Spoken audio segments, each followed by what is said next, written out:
Dhanush produce చేసిన cinema సెట్లోనే దర్శకుడు విఘ్నేష్ శివన్తో నయనతార ప్రేమలో పడింది. అందుకే ధనుష్ అంటే నయనతారకు అంత అభిమానం. అదే అభిమానంతో నెట్ఫ్లిక్స్ తనపై ప్లాన్ చేసిన డాక్యుమెంటరీలో ధనుష్ ప్రొడ్యూస్ చేసిన సినిమాలోని సీన్స్ కావాలని అడిగింది Nayan.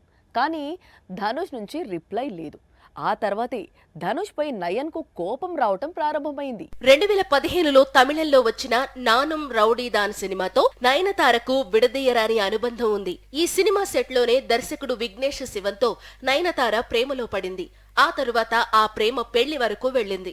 Lady super star life super గా సెట్ అయ్యేలా చేసింది. నయనతార మెడలో విఘ్నేష్ 3 ముళ్లు వేసే వెడ్డింగ్ వీడియోతో పాటు అసలు నయన్ జీవితంలో చోటు చేసుకున్న ముఖ్యమైన సంఘటనలు అన్నిటినీ కలిపి Nayanthara beyond the fairy tile పేరుతో డాక్యుమెంటరీ ప్లాన్ చేసింది.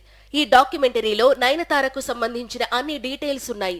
అలాగే నానుం రౌడీదాన్ సినిమాకు సంబంధించి విజువల్స్, ఫొటోస్ కూడా ధనుష్ పర్మిషన్ తో వాడాలి అనుకుంది నయన్.